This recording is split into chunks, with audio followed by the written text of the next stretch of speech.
നിഗൂഢതകൾ ഒട്ടേറെ നിൽക്കെ ജസ്ന കേസ് വീണ്ടും അഴിയാക്കുരുക്കിലേക്ക്. ജസ്നയുടെ തിരോധാനത്തിന് പിന്നിൽ രഹസ്യ പ്രാർത്ഥനയെന്ന് വെളിപ്പെടുത്തലുമായി പിതാവ്. ജസ്ന ജീവിച്ചിരിക്കുന്നതായി കരുതുന്നില്ലെന്നും മരണത്തിന് പിന്നിൽ അജ്ഞാന സുഹൃത്തെന്നും പിതാവ്. രഹസ്യമായി നടത്തുന്ന വ്യാഴാഴ്ച പ്രാർത്ഥനകളാണ് തന്റെ മകളുടെ മരണത്തിന് കാരണമെന്നും പിതാവ് പറയുന്നു. ഇതെല്ലാം എങ്ങനെയോ എവിടെയൊക്കെയോ 3 പേരുടെ അരുണാചലിലെ ബ്ലാക്ക് മാജിക്കിനെ തുടർന്നുണ്ടായ ആത്മഹത്യയിലേക്കാണ് ചെന്ന് എത്തുന്നത്. 6 വർഷം പിന്നിടുമ്പോൾ പുതിയൊരു വഴിത്തിരിവിലേക്കാണ് ജസ്നയുടെ പിതാവിന്റെ ഹർജി നമ്മളെ നയിക്കുന്നത്. ജസ്നയ്ക്ക് കറുത്ത കുർബാനയുമായോ മറ്റ് ചാത്താൻ സേവ തുടങ്ങിയ കൾട്ട് ഗ്രൂപ്പുകളുമായോ ബന്ധമുണ്ടോ എന്ന് പരിശോധിക്കണമെന്ന് വലിയൊരു വാദം സ്വന്തം അച്ഛൻ തന്നെ ഹർജി കൊടുത്തിട്ടുണ്ട്.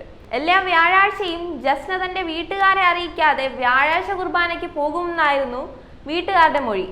CBI രഹസ്യമായി അന്വേഷിക്കുമെങ്കിൽ വിവരങ്ങൾ കൈമാറാമെന്നും കോടതിയോട് പിതാവ് പറഞ്ഞു. 2018 കാണാതായ ജസ്നയെക്കുറിച്ച് ജീവിച്ചിരിപ്പുണ്ടോ അതോ മരിച്ചോ എന്ന് ഒരു വിവരവും കിട്ടാത്തതിനെ തുടർന്നാണ് CBI അന്വേഷണം നിർത്താതിരുന്ന സാഹചര്യത്തിലാണ് പിതാവിന്റെ നിർണായകമായ മൊഴി.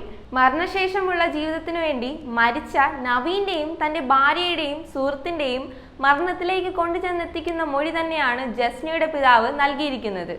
2010 മുതൽ തന്നെ നവീൻ ഇതിനെക്കുറിച്ച് ഗവേഷണം നടത്തിയിരുന്നു. ചുഴലഴിയാത്ത രഹസ്യങ്ങൾ ബാക്കി നിർത്തി തന്നെ നവീനും ജസ്നയുടെയും തിരോധാന കേസും എല്ലാം ഒരിടത്ത് തന്നെയാണോ ചെന്ന് നിൽക്കുന്നതെന്ന് നമുക്ക് കണ്ടു തന്നെ അറിയാം.